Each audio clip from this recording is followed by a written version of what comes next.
شادی والے کپڑے غرارے ورارے پہنے ہوئے تھے اور شام اور رات کا وقت تھا. تو ہمارے 2 کزنس تھے, وہ چونکہ وہ جوائنٹ فیملی میں رہتے تھے نا, تو ہماری امیوں نے کہا کہ ہمارے 2 کزنس تھے, وہ بڑے شرمیلے سے تھے, ان سے کہا کہ ان دونوں کو چھوڑ کے آؤ, یہ شادی میں جا رہی ہیں, ان کو پہنچا کے آؤ وہاں تک. تو جب وہ ہمیں لے کے نکلے تو وہ بڑے سا ایک میدان تھا, وہاں سے گزرتے وہ بالکل آگے آگے چل رہے تھے. تو ہمیں ڈر لگ رہا تھا, ہم ان کے پیچھے پیچھے جا تو رہے تھے لیکن اندھیرے میدان سے ڈر لگ رہا تھا, اور ہمیں اس پار کسی گھر تک پہنچنا تھا. تو میں نے پروین سے کہا یہ ہمیں چھوڑنے آئے ہیں, ہماری نگرانی کو بھیجے گئے ہیں, یہ تو ہم سے بہت آگے آگے چل رہے ہیں, تو ان کو آواز دو ذرا. تو اس نے کہا کہ آواز دو. ایک کا نام تھا عاشق حسین اور ایک کا نام تھا امجد حسین, لیکن ان کو سب گھر میں میاں کہتے تھے. تو کہنے ان کو آواز دو ذرا, ایک کا نام ہے عاشق, ایک کا نام ہے میاں, پکارو. میں نے اس وقت ریئلائز کیا کہ واقعی ہم ان کو کیسے اندھیرے میں پکار سکتے ہیں, اور اتنا عجیب لگے گا کہ ہم ان کو کیا کہہ کے پکاریں گے. تو بہت ہم یہ انجوائے کیا تھا. ویسے ہم دن رات اس طرح کے ہنسی مذاق میں رہتے تھے, اور بہت اچھا زمانہ تھا, بہت پیارے لوگ تھے. اور میں تو پروین کے جانے سے بہت تنا محسوس کرنے لگی ہوں. اللہ کا شکر ہے کہ بعد کی نسل میں ہمارے پاس اچھی شاعرات ہیں اور ہم ان صحبتوں میں بھی انجوائے کرتے ہیں, لیکن ان کی یاد مجھے بہت آتی ہے. اور آپ نے پتہ نہیں ان کی بعض ایسی نظمیں پڑھی ہیں کہ نہیں, جس میں انہوں نے دیکھیے انہوں نے جہاں انہوں نے ہماری لوک داستانوں کے جو اساطیری کردار ہیں ان کو بھی برتا ہے اپنی نظموں میں. ساتھ ہی انہوں نے انگریزی زبان کی جو فوک لٹریچر ہے اس کو بیس کر کے بھی انہوں نے بعض نظموں میں اپنی زندگی کے بارے میں جو اپروچ ان کی تھی اس کو انہوں نے بیان کیا ہے. تو یہ ان کے ہاں آپ کو اشتہارات بھی نظر آئیں گے, اور اب انگریزی ادب کے سے جو عکس کیا تھا ان سب چیزوں کے ساتھ انہوں نے شاعری کی. تو وہ کوئی بہت محدود خانے میں رکھنے والی شاعرہ نہیں ہے, ان کو پڑھنا چاہیے. ان کے ہاں ایک ذہین عورت کا لائف کے بارے میں جو بھی ایک ذہین عورت کا رد عمل ہوتا ہے انہوں نے اس کو لکھا ہے اپنے اشتہاروں میں, اپنی غزل میں, اپنی نظموں میں. آمریت کے خلاف لکھا ہے, بلکہ ایک رخ اور ان کے ہاں مجھے نظر آتا ہے کہ جب کسی کا دل بہت پیارا ہوتا ہے نا تو آپ دیکھیے قدرت اس کو زندگی کے اشارے بھی مہیا کرتی رہتی ہے. تو پروین کے ہاں آپ آخری زمانے میں جب انہوں نے اپنی عمر کے آخری حصے میں جو اشعار لکھے ہیں میں اس پر حیران رہ جاتی ہوں بعض دفعہ کہ اس میں انہوں نے موت کے بارے میں بہت لکھا, اور ایسا لگ رہا تھا جس ان کو یہ خبر ہو رہی تھی کہ شاید اب یہ ان کی زندگی کسی اور طرف جا رہی ہے. بلکہ مجھے یاد آیا تھا تو میں نے سوچا شاید مجھے وقف نہ یاد آئے, تو میں نے ان کی ایک غزل جو تھی وہ مجھے نظر آئی تھی کہ ایک تو یہ دیکھیں ان کا ایک شعر ہے نا کہ میرا سر حاضر ہے لیکن میرا منصف دیکھ لے, میرا سر حاضر ہے لیکن میرا منصف دیکھ لے, کر رہا ہے میری فرد جرم کو تحریر کون. یہ آپ کو آج کے عہد میں کتنا سچا لگے گا یہ شعر, کہ آپ کسی سے توقع کیا رکھیں گے کہ کون کسی کے ساتھ انصاف کرے گا. اس عہد میں جھوٹ کو سچ اور سچ کو جھوٹ لکھا جانے لگا ہے. اور میری چادر تو چھنی تھی شام کی تنہائی میں, بے ردائی کو میری پھر دے گیا تشہیر کون. یعنی یہ جو ایک عورت کی بے بسی ہے جس معاشرے میں پروین رہتی ہیں, آج اس طرف ایک بے ردائی کا جو منظر ہمیں نظر آ رہا ہے اور جس طرح کے معاملات نظر آ رہے ہیں, مجھے لگتا ہے کہ جیسے پروین کو ان لمحوں کی, ہم لکھنے والوں کو ویسے ہوتی ہے اس طرح کا ایک کیفیت ہم پر آتی ہے کہ ہمیں جیسے دور تک نظر آتا ہے کہ کیا ہونے والا ہے, ایک ویژن آپ کو اس کے بارے میں اشارے دے رہا ہوتا ہے. یہ 2-3 شعر میں نے لکھ لیے تھے کہ انہوں نے کہا ہے کہ موت کی آہٹ سنائی دے رہی ہے ان دنوں. یہ بالکل ان کی ڈیتھ سے میرا خیال ہے تھوڑے عرصے پہلے لکھے ہوئے اشعار ہیں جو انہوں نے مجھ سے بھی شیئر کیے تھے کہ موت کی آہٹ سنائی دے رہی ہے ان دنوں، کیا محبت سے بہت خالی یہ گھر ہونے کو ہے. تو یہ اس طرح کا شعر لکھا تھا. کھول دیں زنجیر در اور حوض کو خالی کریں، کھول دیں زنجیر در اور حوض کو خالی کریں، زندگی کے باغ میں اب سے پہر ہونے کو ہے. زندگی کے باغ میں اب سے پہر ہونے کو ہے. اور بس ایک اور شعر تھا، جیسے ان کا ایک شعر، بلکہ یہ دیکھیں آپ، میں ان کے بیٹے کو یاد کرتی ہوں بعض دفعہ. وہ میرے اپنے بیٹے کا سے تھوڑا سا بڑا ہے وہ بچہ، اور میں نے اس کی زندگی دیکھی. ان کا ایک ہی اکلوتا بیٹا مراد، جسے وہ بہت پیار کرتی تھیں، اسی کے حوالے سے سارے خواب دیکھتی تھی. تو میں نے شکوہ کیا تھا ایک دفعہ پروین سے کہ تم نے یہ شعر کیوں لکھا. اچھا، اس کا شعر ہے وہ تو بعد میں مراد کو دیکھ دیکھ کے مجھے یاد آتا ہے کہ وہ تو خوشبو ہے، ہواؤں میں بکھر جائے گا، مسئلہ پھول کا ہے، پھول کدھر جائے گا. تو یہ اس طرح کی جو چیزیں پروین کے ہاں آپ کو نظر آتی ہیں، جو بعض دفعہ خود ان کی اپنی زندگی پر منطبق ہو گئی. تو ایک اور ان کا شعر تھا کوئی کہ یہ ہاں مجھے یاد آ جاتا، تھوڑی دیر میں ریکال کرنے شاید یاد آ جائے. تو کہنے کا مقصد یہ کہ پروین کا ویژن جو تھا وہ کئی عناصر سے مل کے بنا تھا. ایک ان کا مشاہدہ، ایک ان کے اندر جو ایک طلب تھی زندگی کرنے کی، جو امید تھی، جو آرزو تھی، اور پھر یہ کہ انہوں نے اپنے پچھلے وقت سے بھی بہت کچھ سیکھا، اور آنے والے لمحے کے لیے بھی وہ اپنے کو تیار کر رہی تھیں. قدرت کو معلوم نہیں کیا منظور تھا کہ ان کا سفر اتنی جلدی ختم ہو گیا. تو لیکن مجھے ایک چیز کا اس سوشل میڈیا کے زمانے میں بہت افسوس ہونے لگا ہے کہ جہاں سوشل میڈیا کے بہت سے مثبت اثرات ہیں کہ بھی آپ چیزوں تک زیادہ بہتر طریقے سے پہنچ جاتے ہیں، وہاں پہ ایک سلسلہ یہ بھی ہوتا ہے کہ لوگ آپ کو اپنے اپنے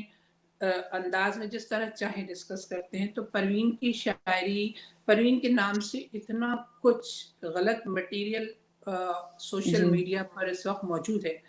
کہ جب میں اسے دیکھتی ہوں تو دہل جاتی ہوں کہ پتہ نہیں کیا حشر ہوگا ہم سب لکھنے والوں کا آئندہ زمانوں میں اگر ہم سوشل میڈیا کے سپرد ہو گئے.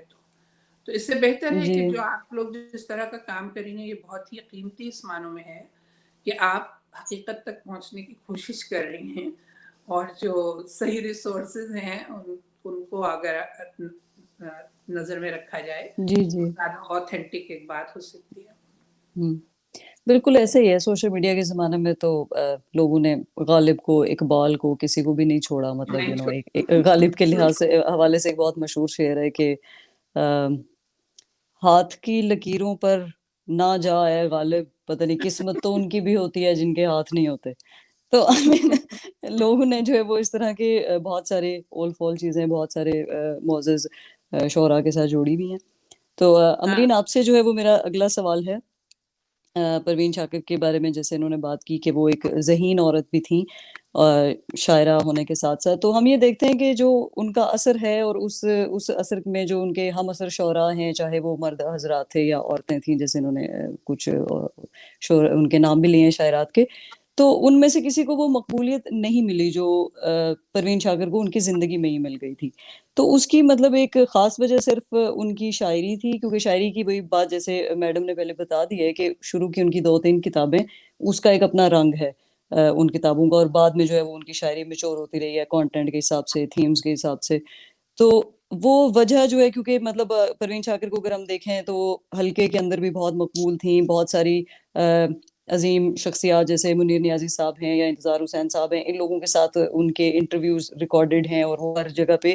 مدعو کی جاتی تھیں. تو مطلب اس کے پیچھے کیا وجہ تھی؟ وہ صرف ان کی، آپ کو کیا لگتا ہے کہ دیٹ واز ہر پوئٹری، یا پھر اوور آل کیونکہ وہ ایک ذہین عورت تھیں اور علم دوست بھی تھیں، بہت کچھ انہیں آتا بھی تھا؟ تو آپ کو کیا لگتا ہے؟ اچھا، یہ بہت مزے کی بات کی ہے آپ نے. پہلے تو ہم شاہدہ حسن صاحبہ کی گفتگو بڑی دلچسپی سے سن رہے تھے، اتنی مزیدار گفتگو ہو رہی تھی، اتنی عمدہ، ہم بہت کچھ سیکھ رہے تھے. اب اس کے بعد آپ نے جو بات کی ہے نا کہ شاعرہ ہونے کے ساتھ ساتھ ذہین خاتون بھی تھیں. تو ہر شاعرہ بہت ذہین ہوتی ہے, اس لیے کہ اگر وہ ذہین نہ ہو تو وہ شاعری کر نہیں سکتی ہے. تو یہ ہم اس کو الگ نہیں کر سکتے کہ شاعرہ بھی تھیں اور ذہین عورت بھی تھی. ویسے تو خیر ہمارا ماننا ہے کہ ہر عورت بہت ذہین ہوتی ہے, یہ اور بات ہے کہ اس کو اپنی ذہانت کے اظہار کا موقع نہ ملے. لیکن جو شاعرہ ہوتی ہے وہ اس لیے ذرا مختلف ہو جاتی ہے کہ وہ اس اظہار کی کوشش کرتی رہتی ہے, اس کے بدلے میں قیمت بھی چکاتی ہے ساری زندگی, لیکن اس میں یہ ہمت ہوتی ہے کہ وہ اظہار کرنے کی قیمت چکا سکے. پروین شاکر کی مقبولیت کا ہمیں لگتا ہے کہ سب سے بڑا سبب یہی ہے کہ وہ قیمت چکانے کا حوصلہ رکھتی تھی. واہ, بہت اچھی بات کی آپ نے. انہوں نے جو کچھ لکھا اس کی قیمت چکائی. تو ہمارے ہاں خالد علیق صاحب کا شعر ہے کہ مانگنے والے اپنا ظرف بھی دیکھ, مانگنے والے اپنا ظرف بھی دیکھ, سر کٹائے گا کربلا لے گا. تو جو سر کٹاتا ہے کربلا اس کو ملتا ہے. اب ظاہر ہے کہ کربلا اسی کو ملی جس نے سر کٹایا. تو ادب میں بھی یہی ہوتا ہے کہ جس نے جتنی بڑی قیمت چکائی ہے اس کو اتنا ہی بڑا ریوارڈ مل جاتا ہے. پروین شاکر کی مقبولیت کا ایک اور سبب جو ہے وہ یہ ہے کہ ہر تجربہ شعر نہیں بنتا, بہت اچھا شعر نہیں بن سکتا. پروین شاکر کے ہاں تجربے کا انتخاب بہت زبردست ہے. بس یہ ہوا کہ اس نے تکلف سے بات کی, بس یہ ہوا کہ اس نے تکلف سے بات کی اور ہم نے روتے روتے دوپٹے بھگو لیے. اب یہ ایک خالص نسائی تجربہ ہے, لیکن انہیں یہ احساس ہے کہ یہ تجربہ کتنا خوبصورت شعر بن سکتا ہے. تو ایک تو یہ ہو گیا کہ ان کے ہاں انتخاب ایسا ہے تجربوں کا کہ جو شعر کو بہت خوبصورت بنا دیتے ہیں. دوسری جو سب سے اہم بات ہے وہ ہے پروین شاکر کی شخصیت. پروین شاکر کے ہاں محبت ملتی ہے لیکن وہ روایتی محبت نہیں ہے. یعنی آپ یہ دیکھیے کہ پروین شاکر کے ہاں ایک طرف تو خود سپردگی کا یہ عالم ہے کہ وہ کہیں بھی گیا لوٹا تو میرے پاس آیا, بس یہی بات ہے اچھی میرے ہر جائی کی. یعنی معاف کی جگہ ہم جیسی مزاج کی خاتون کوئی شعر پسند نہیں آ سکتا. ہمیں تو لگتا ہے کہ یہ آپ بالکل ڈور میٹ بن گئے کہ کہیں بھی گیا لوٹا تو میرے پاس آیا. لیکن پروین شاکر کے ہم خود سپردگی کا یہ عالم دیکھتے ہیں کہ جس کے لیے وہ شکیل احمد ضیاء صاحب نے کہہ دیا تھا کہ نہ اجتناب نہ بیگانگی نہ رم نہ گریز, سپردگی کا یہ عالم تمہیں ہوا کیا ہے. تو پروین شاکر کے ہاں ہمیں سپردگی کا ایک طرف یہ عالم ملتا ہے, لیکن دوسری طرف آپ یہ دیکھیں تو ان کے ہاں ہمیں اس طرح کے شعر بھی ملتے ہیں کہ تجھے مناؤں کہ اپنی انا کی بات سنوں, الجھ رہا ہے میرے فیصلوں کا ریشم پھر. تو اس سے یہ ظاہر ہوتا ہے کہ ان کے ہاں انا موجود ہے, لیکن وہ انا کہاں سرنگوں ہوتی ہے جہاں عشق سر اٹھاتا ہے. اور ہمیں یاد آ جاتا ہے کہ شاہ لطیف نے جو سسی کو مشورہ دیا تھا کہ اگر تم محبت حاصل کرنا چاہتی ہو تو اپنی انانیت سے ماورا ہو کر صرف محبت کو اپنے ساتھ لے کر چلو. تو وہ ہمیں پروین شاکر کے ہاں نظر آتا ہے. لیکن یہ جو محبت ہے, پروین شاکر کی نظم کا ہی ایک مصرع ہے کہ محبت بیان نہیں رویہ ہے, اور رویہ بیان کی تردید بھی کر سکتا ہے, اور وہ تردید ہمیں ملتی ہے ان کی شاعری میں. ان کے ہاں جو محب ہے وہ بڑا مختلف اور بڑا پیچیدہ سا محب ہے, وہ ہمیں عام محب نہیں ملتا. مثلا دیکھیے ہم نے ان کے چند شعر نکالے ہوئے ہیں کہ ایک طرف تو آپ نے دیکھی نا ان کی محبت کا حال کہ انا بھی ختم ہے, سب کچھ ختم ہے, لیکن دوسری طرف ان کی خود پسندی کی انتہا دیکھیے کہ کہتی ہیں کہ تو میری طرح سے یکتا ہے مگر میرے حبیب, تو میری طرح سے یکتا ہے مگر میرے حبیب, جی میں آتا ہے کوئی اور بھی تجھ سا دیکھوں. اب یہ ایک بالکل مختلف تجربہ ہے. پھر تجھے بھی ذوق نئے تجربات کا ہوگا, ہمیں بھی شوق تھا کچھ بخت آزمائی کا, نظر کے سامنے ایک راستہ ضروری ہے, بھٹکتے رہنے کا بھی سلسلہ ضروری ہے. اب ہمارے ہاں عام طور پہ کیا ہوتا ہے کہ ہم جو خواتین ہوتی ہیں اسٹیریوٹائپ, تو ہم لوگ یہ چاہتے ہیں کہ زندگی میں آنے والا ہر مرد یہ کہے کہ کتنی بھولی ہو تم, کتنی معصوم ہو. لیکن پروین شاکر کے ہم دیکھ رہے ہیں کہ یہ خواہش کہیں نہیں ہے. جی وہ کھل کے اس بات کا اشعار میں اظہار کر رہی ہیں کہ ٹھیک ہے، تجربہ جو ہے، جیسے یہ شعر ہے کہ راستہ ہی نیا ہے نہ میں انجان بہت ہوں، رستہ ہی نیا ہے نہ میں انجان بہت ہوں، پھر کوئے ملامت میں ہوں، نادان بہت ہوں۔ واو اب یہ جو سیمون دی بوار نے کہا تھا نا کہ عورت پیدا نہیں ہوتی، عورت بنا دی جاتی ہے، جی جی جی تو بالکل پروین جینڈر شاکر ٹیبو نے عورت بن کے شاعری نہیں کی، عورت ہو کے شاعری کی۔ واہ وہ اسٹیریوٹائپ عورت نہیں بنی، بلکہ وہ قطعی غیر روایتی عورت بن کر اپنی خوبیوں اور خامیوں کے ساتھ اپنے آپ کو اون کرتی ہیں۔ ان ہوں کی محبت ہمیں وہ روایتی محبت نہیں ملتی ہے جس میں ہوں عورت بہت ہی مظلوم ہے، اس کا محبوب اس پہ ستم کر رہا ہے، وہی بے وفا ہے، وہی سب کچھ کر رہا ہے، وہ بیچاری دل میں درد لیے آہیں بھر کے اس کی محبت میں سر دیواروں سے ٹکراتی پھر رہی ہے۔ پروین ہوں شاکر کے ہاں ہمیں 20ویں صدی کی عورت ملتی ہے جی جو اپنے آپ کو جانتی ہے، سمجھتی ہے، اس پہ فخر کرتی ہے، اپنے آپ کو قبول کرتی ہے، اور وہ ساتھ ہی ساتھ اس بات کا حوصلہ رکھتی ہے کہ اگر محبت میں ناکامی ہو گئی ہے تو اس کو قبول کرے، اور ہوں یہ بھی تسلیم کرے کہ وہ بھی محبوب کے ساتھ کوئی بے وفائی کا سوچ سکتی ہے، وہ بھی کوئی دوسرا راستہ دیکھ سکتی ہے۔ اس کے اندر بھی اتنا شعور ہے کہ وہ یہ جانتی ہے کہ اس کے ساتھ کیا ہو رہا ہے۔ ہوں تو یہ ہمیں ایک 20ویں صدی کی عورت ملتی ہے، اور اسی لیے سلیم احمد صاحب نے ایک بڑی اہم بات کہی تھی جس سے پروین شاکر کی شاعری کو سمجھنے میں مدد مل سکتی ہے، کہ انہوں نے یہ کہا تھا کہ پروین شاکر کی شاعری میں جو لطافت اور جو خوبصورتی اور جو نسائیت کا حسن ملا ہے، اس سے اردو شاعری کو ایک نیا لہجہ ملا ہے۔ جی اور 20ویں صدی میں نسائی نت نئے تجربات ایک پروین شاکر کے ہی انتظار میں تھے۔ یعنی ہوں جب آپ، کیونکہ دیکھیں پروین شاکر نے جب اسٹیریوٹائپ کردار چھوڑا تو عورت کے معنی وسیع ہوئے، ہوں عورت کی مختلف جہاد سامنے آئی۔ وہ جہاد جو باوجود اس کے کہ زہرا آپا بھی لکھ رہی تھیں، ادا آپا بھی لکھ رہی تھیں، ادھر فہمیدہ آپا تھیں، کشور آپا تھیں، لیکن انہوں نے ایک نئی جہت کھول دی عورت کی، اور اس ہوں نئی جہت کو ظاہر کرنے کے لیے اسلوب بھی نیا، پیرایا ہوں بھی نیا چاہیے ہوتا ہے۔ تو جی وہ جو نیا پیرایا اور نیا اسلوب آیا، وہ پروین شاکر کا اسلوب ٹھہرا، اور یہ وہ جی انفرادیت ہے جس نے پروین شاکر کو اتنی مقبولیت دی، اور اس میں ظاہر ہے کہ ان کا ایک پورا کرزمہ بھی ہے ہوں شاعری کے جی ساتھ ساتھ۔ اس جی کرزمہ نے بھی ان کی مقبولیت میں بڑا اہم کردار ادا کیا، لیکن اصل بات جو ہے وہ ان کی شاعری کی انفرادیت ہے کہ اس میں ہمیں ایک روایتی عورت نہیں ملتی، روایتی ہوں محبت نہیں ملتی ہے، بلکہ اس کے اندر قطعی غیر روایتی عورت ہے، قطعی غیر روایتی محبت ہے، اور ساتھ ہی ساتھ ان کے اندر یہ حوصلہ ہے کہ وہ اعتراف بھی کرتی ہیں۔ اردو میں اعتراف کی شاعری کم ملتی ہے،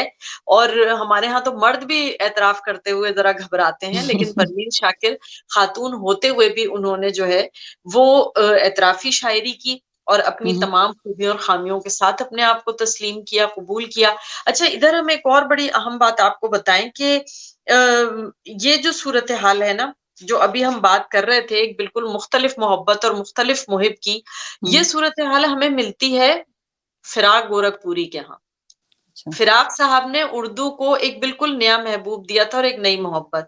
ہوں اور پروین شاکر اور فراق صاحب کے ہاں ہمیں جو ایک مماثلت نظر آتی ہے، وہ نظر آتی ہے کہ ان دونوں کے ہاں جو ہے وہ شاعری میں عشق کے احساس نارسائی پہ زور ہے۔ مثلا فراق صحیح کا شعر دیکھیے، تیرے پہلو میں کیوں ہوتا ہے محسوس ہوں کہ تجھ سے دور ہوتا جا رہا ہوں، واہ اور واہ پروین شاکر کہتی ہیں اس کے ہی بازوؤں میں اور اس کو ہی سوچتے رہے، جسم کی خواہشوں پہ تھے روح کے اور جال بھی۔ ہوں ہوں تو فراق نے جو ایک نیا ذائقہ، ایک نیا محبوب اردو شاعری کو دیا، پروین شاکر نے ایک نئی محبت، ایک نیا محبوب نسائی شاعری میں شامل کیا، اور جی اسی وجہ سے یہ شاعری دیگر تمام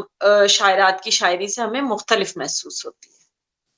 جی بالکل آپ نے بہت خوبصورت باتیں کی ہیں ڈاکٹر امرین، اور آپ کی ان باتوں کی وجہ سے مطلب ایک جو ایون میرے لیے بھی بہت ساری نئی چیزیں سامنے آئیں کھل کے، کہ وہی بات ہے کہ جو ایک اسٹیریوٹیپیکل انڈرسٹینڈنگ ہے پروین شاکر کی شاعری کو ہم نے ریڈیوس کر دیا ہے وہی ایک صنف نازک اور وہ طلسماتی دنیا کے ساتھ۔ مگر یہ جو آپ نے بات کی ہے کہ 20ویں صدی ایون آج 21ویں صدی کی عورت جو ہے وہ کس طرح سے مختلف لیولز پہ ان کے ساتھ ریلیٹ کر پاتی ہے ان کی شاعری تو شاعری کے ساتھ، یہ واقعی میں ایک ایسا اہم پہلو ہے جس کو جو ہے وہ مزید اجاگر ہونا چاہیے، اور لوگ جب پروین شاکر کو اپروچ کریں تو وہ بس ایک ان کا اس شعر پہ ہی نہ جائیں کہ بات تو سچ ہے مگر بات ہے رسوائی کی، یا وہ جو دوسرا ہے کہ اس شرط پہ کھیلوں گی پیا پیار کی بازی. تو ٹھیک ہے، اس کے اندر بھی ایک اپنا مزہ ہے، ایک اپنی نزاکت ہے، ایک لطافت ہے، مگر یہ جو آپ نے بات کی ہے کہ جو وہ بایولوجیکل ڈفرینس ہے وہ مرد اور عورت کا، وہ تو بالکل وہ تو ایک حقیقی بات ہے، لیکن ذہنی سطح پر، اور بڑی بنیادی باتیں کی امبرین نے کہ ذہنی سطح پر عورت کہیں بھی مرد سے ہاری نہیں ہے. 21ویں صدی نے تو صرف اس کو ریئلائز کروا لیا، ورنہ یہ اسٹرگل تو مغرب میں تو بہت پہلے سے چل رہی ہے. اور آج دنیا کی تمام جتنی ترقی یافتہ قومیں ہیں سب میں عورت اپنی ذہانت کے بہت سے رنگ دکھا چکی ہے. ہمارے معاشرے میں چونکہ یہ چیزیں مغرب کے اثر کے تحت بھی جب آتی ہیں تو ہم یہ سمجھتے ہیں کہ شاید ہم مغربی اقدار کو فالو کرنے لگے ہیں، لیکن حقیقت یہ ہے کہ یہی زندگی کی حقیقتیں ہیں کہ آج کے حد نے بھی یہ ثابت کیا کہ خود مرد جو ہے، اب جیسے فراق صاحب کا بڑا اچھا کوٹ کیا امبرین نے، اور بڑے سلیقے سے کیا کہ فراق صاحب نے ظاہر اس بات کو ریئلائز کیا، کوئی بھی بڑا ذہن اس بات کو ریئلائز کرے گا کہ ان کے جو یعنی انسانی تجربات ہیں مرد کے عورت کے، وہ بہت سی سطحوں پر ایک جیسے ہی ہوتے ہیں. اب جیسے پروین نے اگر کہا کہ کسی کے قربت میں اگر دوری کا احساس ہو رہا ہے اور فراق صاحب کو بھی ایسا ہی ہو رہا ہے، تو یعنی دونوں انسانی سطح پر آ کر سوچ رہے ہیں. تو یہ جو ہم کہتے ہیں نا، پروین نے اپنے انفرادی تجربات کو بھی لکھا ہے، لیکن بعد میں وہی انفرادی تجربات جو ہیں وہ اجتماعی سطح پر پروین نے اس کا بھی اظہار کیا ہے. اب جیسے میں آج کل کا ایک منظرنامہ سیاسی سطح پہ دیکھ رہی ہوں، ملک کے اندر جو کچھ بھی ہو رہا ہے ہم سب دیکھتے ہیں اور ہم سب سوچتے بھی ہیں آج سے بہت پہلے بھی ایسا ہی ہوتا تھا اور کوئی خاص تبدیلی تو آئی نہیں. پروین نے اس سیاسی منافقت کو بھی دیکھا تھا اور انہوں نے آمریت کے خلاف بھی چیزیں لکھی تھیں. مجھے ایک نظم میں ان کی شیئر کروں گی، جو کہ ابھی اگر آپ اپنا سینیریو دیکھیں کہ کیا ہو رہا ہے، تو جو یہ جمہوریت کے نام پر جو ہو رہا ہوتا ہے اور جس طرح کی مینیپولیشنز ہو رہی ہوتی ہیں، اس کے اوپر دیکھیں پروین کی نظر. میں آپ کو ایک ان کی نظم مجھے مل گئی ہے تو وہ میں سنا دیتی ہوں. اور بات یہ کہ یہ جو کچھ بھی پروین نے لکھا ہے یہ صرف پاکستانی معاشرے کو نہیں انہوں نے ریپرزینٹ کیا، بلکہ آپ تمام پورے انسانی معاشرے میں اس طرح کی چیزیں دیکھ رہی ہیں. میں نے امریکہ کے الیکشن میں بھی دیکھ لیا، میں نے پاکستان میں بھی سب کچھ دیکھ لیا. اس میں عورت اور مرد کی کوئی تخصیص نہیں ہے، بلکہ بات ہے انصاف کی، رواداری کی، اور اس کا علمبردار مرد بھی ہو سکتا ہے اور عورت بھی ہو سکتی ہے. تو ایک نظم ہے شہزادی کا المیہ،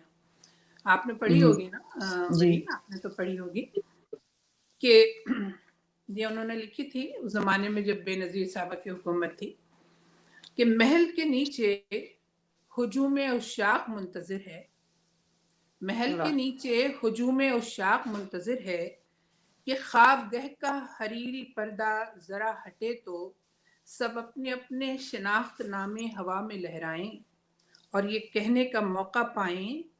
کہ اولیاء حضرت ہمیں بھی پہچانیے کہ ہم نے خزاں کی رت میں سیاہ اپریل کے اوائل میں شام بے وارثی اترنے کی ساعت بے لحاظ میں دودمان عالی جناب کو چادر عزا نظر کی تھی. ہجوم عشاق منتظر ہے کہ خواب گہ کا حریری پردہ ذرا ہٹے تو سب اپنے اپنے شناخت نامے ہوا میں لہرائیں اور یہ کہنے کا موقع پائیں کہ اولیاء حضرت ہمیں بھی پہچانیے کہ ہم نے خزاں کی رت میں سیاہ اپریل کے اوائل میں شام بے وارثی اترنے کی ساعت بے لحاظ میں دودمان عالی جناب کو چادر عزا نظر کی تھی، جس کے کناروں پر تارے خون سے اب تک ہمارے ناموں کے حرف اول کشیدہ ہوں گے، جو خاموشی سے کھلے سروں اور ننگے قدموں سے پارے نان و جرعے آب لے کر اس شام سمت مقتل گئی تھیں، عورتیں ہمارے نکاح میں تھیں. سواد شہر صبا میں خوشبو کی واپسی کے لیے وہ ہم تھے جو مثل خاشاک در بدر تھے، جو مثل خاشاک در بدر تھے.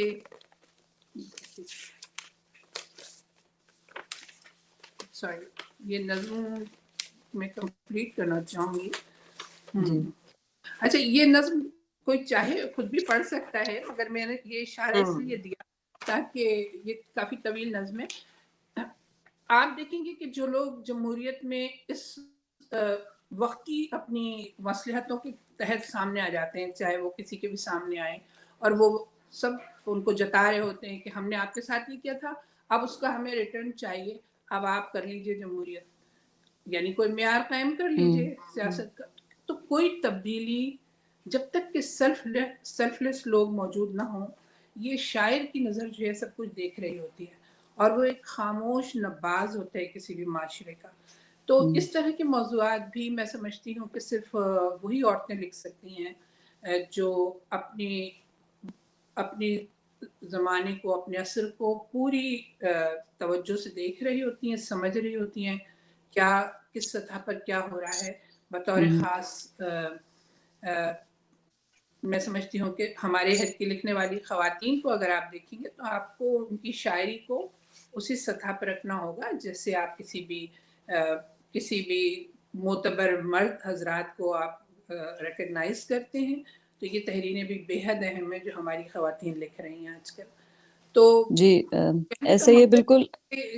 پروین شاکر نے اصل میں اپنے عہد کو اپنی نظر سے دیکھا ہے. ان کا وہ شعر جو بڑا مشہور ہے کہ جگنو کو دن کے وقت پرکھنے کی ضد کریں، بچے ہمارے عہد کے چالاک ہو گئے. تو اب یہ دیکھیے کہ یہ بھی آپ کے عہد کی ہی عکاسی ہے اور اس کا بیان ہے. جو ہمارے عہد میں تبدیلیاں آ رہی ہیں اس کو کتنی خوبصورتی سے پروین شاکر نے کہا ہے. تو کسی بھی یہ طے شدہ بات ہے کہ آپ کسی شاعر یا شاعرہ پر ایک لیبل نہیں لگا سکتے. مختلف شیڈز ہوتے ہیں ہر شاعر کے ہاں، اور مختلف موڈز ہوتے ہیں، مختلف ادوار ہوتے ہیں، اور وہ ہمیں پروین شاکر کے ہاں بھی نظر آتے ہیں. اور یہ بالکل درست کہا ہے شاہدہ حسن صاحبہ نے کہ ہمارے ہاں اب تک یہ ہوتا ہے کہ جب آپ کوئی مضمون لکھتے ہیں تو سارا مردوں پر ہوتا ہے اور آخر میں ایک پیرا جو ہے وہ خواتین کے لیے ہوتا ہے جس میں صرف نام گنوا دیے جاتے ہیں کہ فلاں فلاں فلاں بھی شعر کہتی ہیں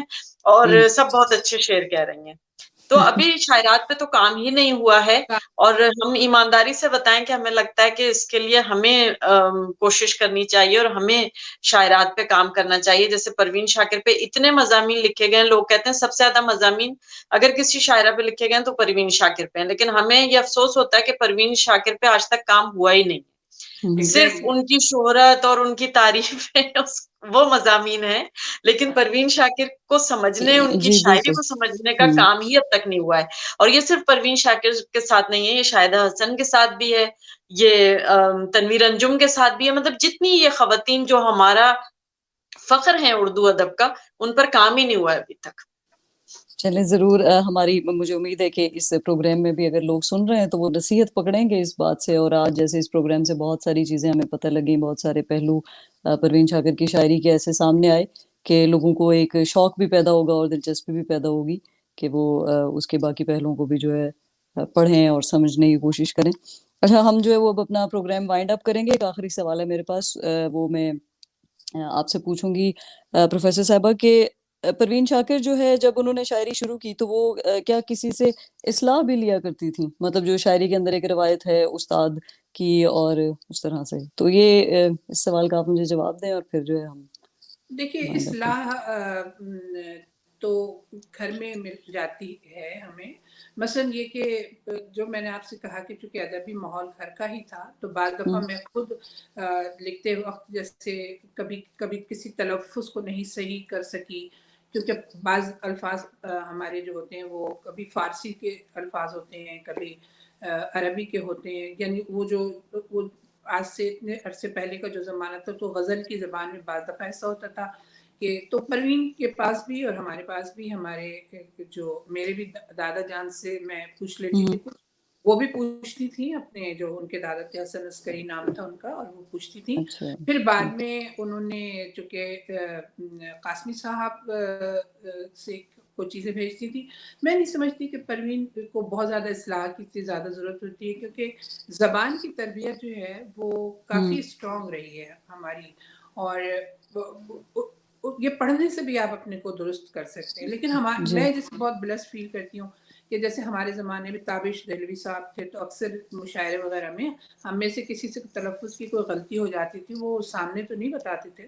لیکن بعد میں بلا کے آپ کو بتا دیں گے کہ اس کو زیر سے نہیں پڑھتے, یہ اضافت درست نہیں تھی اس کو. تو ایسے بزرگ ہمارے تھے, اور پروین بھی بلیس تھی کہ گھر میں ہی ہمارے بزرگ ایسے تھے کہ جو ہمیں بتا دیتے تھے.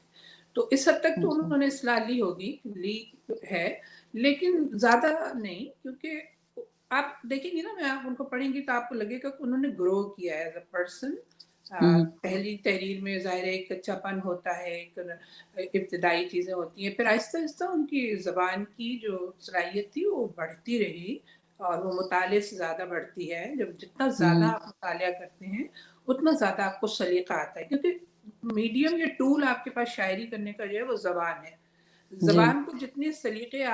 سلیقے اس کے دیکھیں گے اور برتیں گے, اور جیسے کہ انہوں نے پھر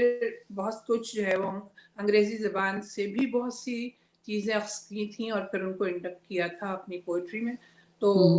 زبان کی ساخت بدلتی جاتی ہے جیسے جیسے آپ مطالعہ کرتے ہیں. تو اچھا, ٹھیک ہے. تو بہت مجھے اچھا لگا آپ لوگوں کے ساتھ گفتگو کر کے, اور مجھے امید ہے کہ ہمارے ناظرین کو بھی بہت اچھا لگے گا. ہم لوگوں نے آج, بلکہ آپ سے ایسے گفتگو رہی, مجھے ایسا لگا کہ خود پروین شاکر جو ہے وہ کہیں نہ کہیں کسی نہ کسی اس میں فارم میں جو ہے وہ موجود تھیں اس محفل کے اندر, اور جیسے جو ہے وہ بالکل ہم نے ان کے گھر کی باتیں کی, ان کے کالج کی باتیں کی, ان کی ان کی خوشبو شاعری کی پھیلی بات ہوئی کی. تھی نا. ہاں جی, ایسا ہی محسوس ہوا. تو باقی یہ کہ سارے آڈینس کے لیے میں ایک یہ اناؤنسمنٹ کرنا چاہوں گی کہ یہ جس نوعیت کا پروگرام آج ہم نے کیا ہے T2F کے ساتھ اشتراک کے ساتھ, T2F اور URD اردو ریڈیو ڈوچلینڈ کی کولیبریشن کے ساتھ, تو اسی طرح کے مزید پروگرام جو ہے وہ ہم کرتے رہیں گے, اور وہ تھوڑے سے غیر روایتی اس حساب سے ہوں گے کہ جیسے آج کی جو گفتگو ہے وہ, میں تو اس کو غیر روایتی کہوں گی کہ ہم نے پروین شاکر کی شاعری کے ان پہلوؤں پہ بات کی ہے جو بہت زیادہ پاپولر نہیں ہیں, یا جن کو جو ہے وہ ایک اسٹیریوٹیپیکل جو ایک امیج ہے اس سے وہ نہیں جھلکا. تو اس طرح کے پروگرام لے کے ہم پھر جو ہے وہ ملاقاتیں کرتے رہیں گے, اور خوش رہیے. وقت جو ہے وہ مختلف ہے, ہاں مختلف ملکوں میں مختلف وقت ہے, سو مجھے نہیں پتا مجھے جو ہے وہ شب بخیر کہنا چاہیے یا صبح خیر کہنا چاہیے. بہت شکریہ کومل آپ کا کہ آپ نے اس پروگرام میں مدعو کیا اور اتنے اچھی گفتگو ہو سکی, اور ہمیں خوشی ہے کہ آج کے دن پروین شاکر کو یاد کیا جا رہا ہے. اس کے لیے آپ کے ادارے کو بہت مبارکباد کہ آپ لوگوں نے یہ پروگرام ترتیب دیا اور پروین شاکر کو یاد کیا, اس کے لیے بہت شکریہ آپ لوگوں کا. میری طرف سے بھی بہت شکریہ, بہت اچھی محفل رہی, اور مجھے تو احساس رہا کہ جیسے پروین واقعی کسی نہ کسی دوری سے شاید یہ سن رہی ہوں یا دیکھ رہی ہوں, جی ایسا ہی کسی اور ڈائمینشن سے شاید. بالکل. تو چلیں جی, ٹھیک ہے, پھر خدا حافظ. خدا حافظ. خدا حافظ.